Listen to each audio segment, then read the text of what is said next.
Hello, my name is Celeste, and today we're diving into Chapter 8 Party Systems and Citizen Organizations. We'll be looking at the formal rules that dictate how leaders are chosen and how citizens organize themselves to influence those leaders.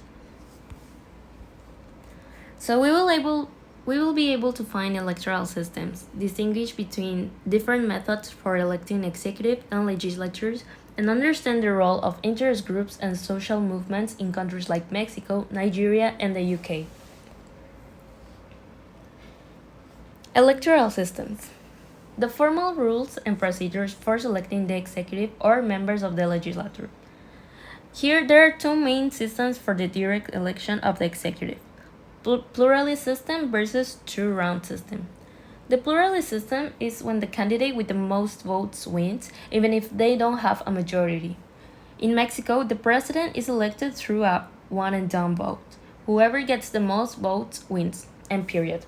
They do not need to hit 50%. Why is this a big deal? Because of the mandate problem. Because Mexico has multiple strong parties like Morena, PAN, and PRI, the vote often gets split 3 or 4 ways. It is very common for a winner to enter office with only 35% or 40% of the total vote. So this makes it difficult for the winner to claim a mandate. A mandate is that broad sense of support needed to push big policies through the legislature. If 60% of the country voted against you, there might be political instability or could be hard to get to something, right? Oh, sorry. Now, look at countries like Russia, Iran, or Nigeria. They avoid this mandate problem by using a two-round system. A two-round system is when, if not candidate earns a majority of the vote in the first round, a second election is held, which the candidate with majority of the votes wins the election. If no one gets a majority in the first round, they hold a runoff election between the two top candidates. A runoff election is a second and a final election held between the top two vote getters when no candidate wins a majority of the votes in the first round of voting. This forces a majority result in the second round, ensuring the winner has the support of more than half of the voters. Now, single member districts. While executives are often chosen via plurality or runoffs, the rules for electing a parliament or congress are different. So, what's a multi member district system? It is a method for electing members of a legislature in which two or more representatives are elected from a district. Single member district is a system for electing members of the legislature in which the candidate who earns the most votes in a district wins a seat in the legislature. For example, the UK's House of Commons. The UK is divided into 650 geographic areas called constituencies. Inside each constituency, multiple parties run one candidate each. The citizens in that specific area vote only for the candidates in their district. The candidate with a plurality wins the seat and becomes member of the parliament for that specific area. And that's called the first past the post. That is an election rule in a single member district system in which the candidate with a plurality of votes wins a seat in the legislature. So know the difference. Single member district, proportional representation, and mixed systems always refer to the election of representatives in the legislature. Do not confuse these terms with methods for selecting the executive. So moving to proportional representation. It is a system for electing members of the legislature in which seats are awarded according to the percentage of votes a party receives. The advantages. It is often seen as more democratic because it reduces wasted votes and gives smaller parties a voice. It also increases representation of women and minorities, for example, gender parity in Mexico. Look at Table 8.2. Notice the correlation between electoral systems and gender representation. In Mexico, which uses a mixed system, women make up 48.2% of the lower house, compared to that to Nigeria, a pure single member district system where only 5.6% are women. Now, for the disadvantages. Proportional representation can lead to fragmentation, where many small parties make it hard to form a stable government coalition. Russia and Mexico as mixed electoral systems.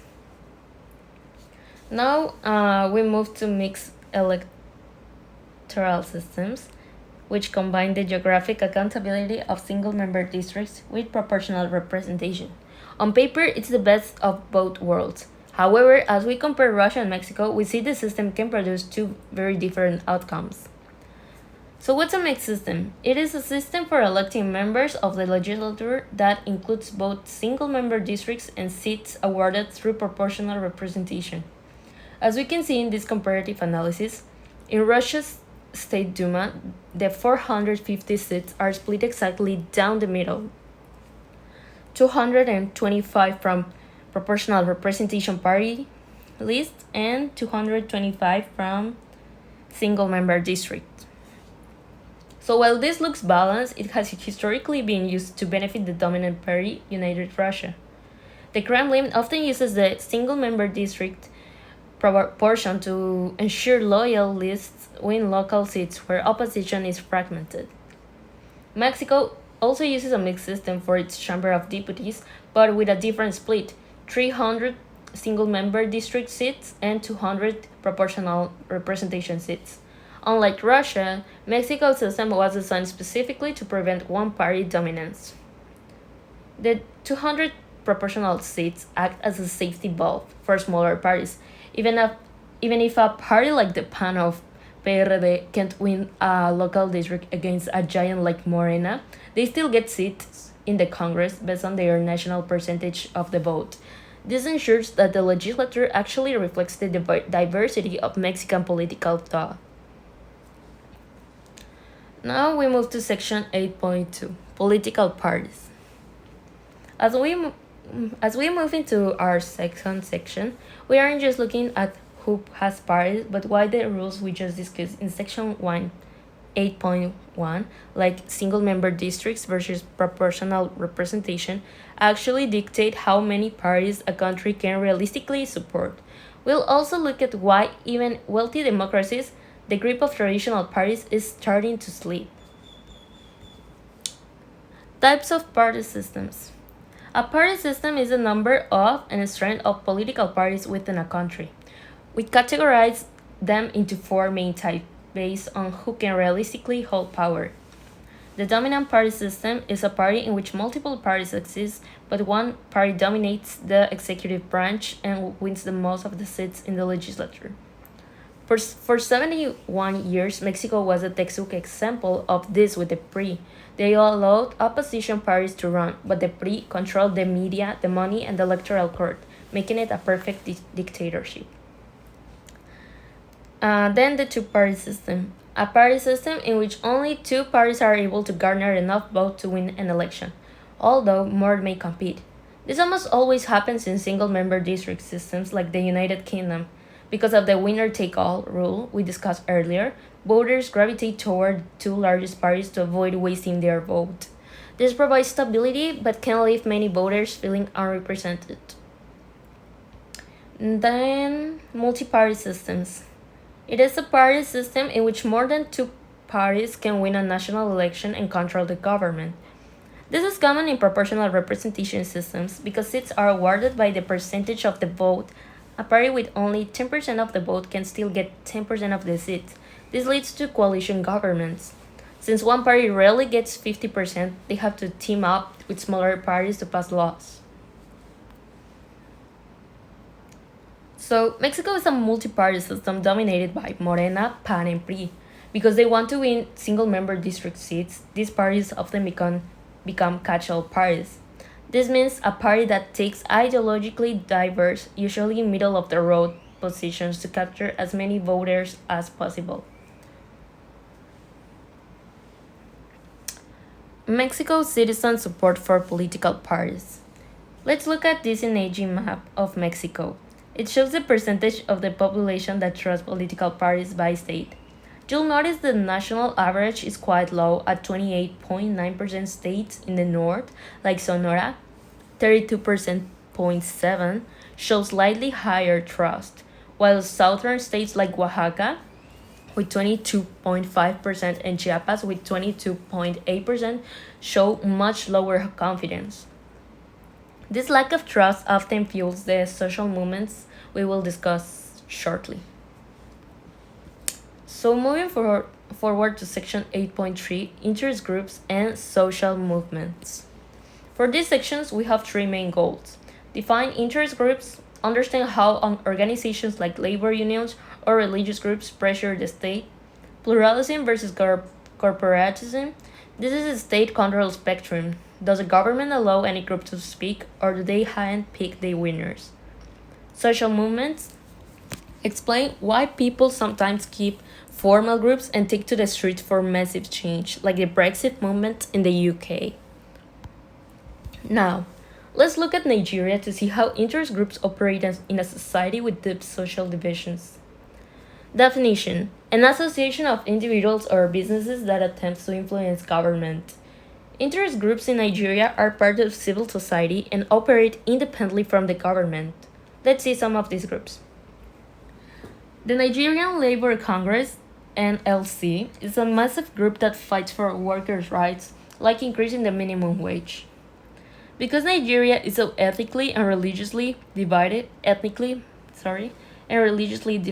groups like the Christian Association of Nigeria, CAN, and the Supreme Council for Islamic Affairs often have more influence than labor unions. So, for a key takeaway, in Nigeria, interest groups are part of civil society, meaning they operate independently from the government to advocate for their specific members. Here are just concepts for the next slide. Pluralism, a system in which groups are allowed to form and advocate for their interests outside government control. So groups form freely based on what the citizens want, not what the government wants. Corporatism, a system in which the state controls interest groups and chooses the ones it wishes to recognize. So, the government decides which groups are official. If you are in an official group, the government won't even talk to you.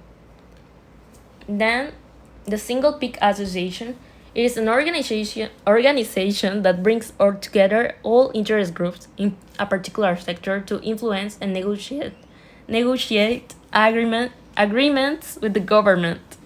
So basically, it's an organization that brings every small group in a sector together into one giant body.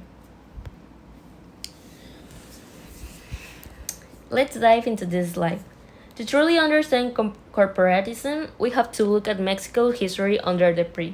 From 1929 to the 2000s, Mexico wasn't a military dictatorship, it was a corporatist state. The government managed society by organizing people into specific sectors. The pre-government didn't wait for people to organize. They organized the people for them. They created single peak associations that represent entire blocks of the population.